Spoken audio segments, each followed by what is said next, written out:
ಎಷ್ಟೇ ರಾತ್ರಿ ಮಲ್ಕೊಂಡ್ರು ಬೇಗ ಬೆಳಗ್ಗೆ ಎದ್ದಳಕ್ಕಾಗಲ್ಲ. ನಾನು ನಮ್ ಕಾಲೇಜ್ಗೆ ಎವ್ರಿ ವೆಡ್ನೆಸ್ಡೇಸ್ ರಜಾ ಇರುತ್ತೆ ಅಂತ ಸೇರ್ಕೊಂಡೆ. ಆದ್ರೆ ನಾ ಸೇರ್ಕೊಂಡಿದ್ ಸ್ವಲ್ಪ ದಿನಕ್ಕೆ ವೆಡ್ನೆಸ್ಡೇಸ್ ರಜಾ ಕ್ಯಾನ್ಸಲ್ ಆಗೋಯ್ತು. ಬೆಳಗ್ಗೆ ತಿಂಡಿಗೆ ಇಡ್ಲಿ ಚಟ್ನಿ ಅದನ್ನ ತಿನ್ಕೊಂಡು ಕಾಲೇಜ್ಗೆ ಹೊರಟೆ. ನಮ್ಮಮ್ಮನ ಕೈಲಿ ಚೆನ್ನಾಗಿ ಬೈಸ್ಕೊಂಡಿದ್ದು ಆಯ್ತು. ಇದೇನಕ್ಕೆ ಅಂದ್ರೆ ಕಾಲೇಜ್ಗೆ ಸ್ವಲ್ಪ ಆದ್ರೂ ರೆಡಿಯಾಗಿ ಹೋಗು ಅಂತ. ಎಷ್ಟು ರೆಡಿಯಾಗಿ ಹೋದ್ರು ಮನೆಯಿಂದ ಕಾಲೇಜ್ಗೆ ಹೋಗೋ ಅಷ್ಟೊತ್ತಿಗೆ ಎಲ್ಲ ಹೊಟ್ಟೋಗಿರುತ್ತೆ. ಇವತ್ತು ಲ್ಯಾಬ್ಗೆ 20 ನಿಮಿಷ ಲೇಟ್ ಆಗಿ ಬಂದಿದ್ದೀನಿ. ಬರೋ ಅಷ್ಟೊತ್ತಿಗೆ ಎಲ್ಲ ಅವ್ರವ್ರ ಕೆಲಸ ಶುರು ಮಾಡ್ಕೊಂಡಿದ್ರು. ಇನ್ನು ನಮ್ ಕುಳ್ಳಿಗೆ ಫ್ಯಾನ್ ಸ್ವಲ್ಪ ಜಾಸ್ತಿನೇ ಆಗ್ಬಿಟ್ಟು ಜನ ನಮ್ ಕುಳ್ಳಿ ಎಷ್ಟ ಇಟ್ಟಿದ್ದಾಳೆ ಅಂತ ಕೇಳ್ತಿದ್ರಿ. ಅದನ್ನ ಅವಳಿಗೆ ಹೇಳಿದಕ್ಕೆ ಯಾವನ್ ಹೇಳಿದ್ದು ತೋರ್ಸು ಅನ್ಬಿಡದ. ಕನ್ನಡದಲ್ಲಿ ಹಾಕಿದಾರೆ ಅಂದ್ರೆ ಹುಡುಗಿ ಅದನ್ನ ಟ್ರಾನ್ಸ್ಲೇಟ್ ಮಾಡಿ ನೋಡ್ಕೊಂಡ್ಲು. ಇವತ್ತು ನಮ್ಗೊಂದು ಅಸೈನ್ಮೆಂಟ್ ಕೊಟ್ಟಿದ್ರು. ಆ ಅಸೈನ್ಮೆಂಟ್ ಮಾಡಿದ್ರೆ ಆ ಕ್ಲಾಸ್ ಅಟೆಂಡೆನ್ಸ್. ಏನಪ್ಪಾ ಅದು ಅಸೈನ್ಮೆಂಟ್ ಅಂದ್ರೆ ನಾವೇನಾದ್ರೂ ಇಂಡಿಯಾ ಎಜುಕೇಶನ್ ಮಿನಿಸ್ಟರ್ ಆದ್ರೆ ಏನೇನ್ ಚೇಂಜಸ್ ಮಾಡ್ತೀವಿ.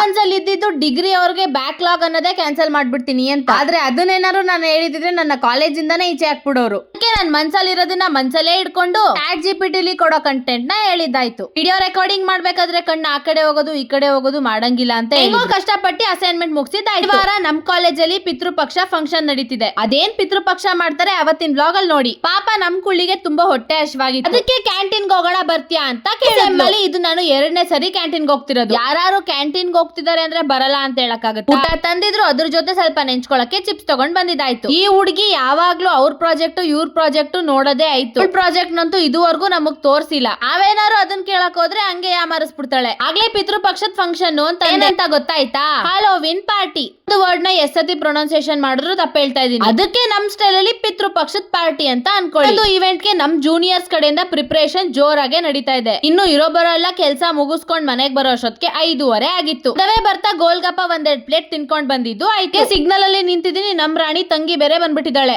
ಬಾಯ್ ಅಂದಿ ಮನೆಗ್ ಬಂದಿದ್ದಾಯ್ತು. ಇವತ್ತಿಗೆ ಇಷ್ಟು ಕಿತ್ತ ದಬಾಕಿದೀನಿ. ನಾಳೆ ಕಿತ್ತ ದಬಾಕದನ್ನ ವಿಡಿಯೋ ಅಪ್ಲೋಡ್ ಮಾಡ್ತೀನಿ. ಬಾಯ್ ಬಾಯ್.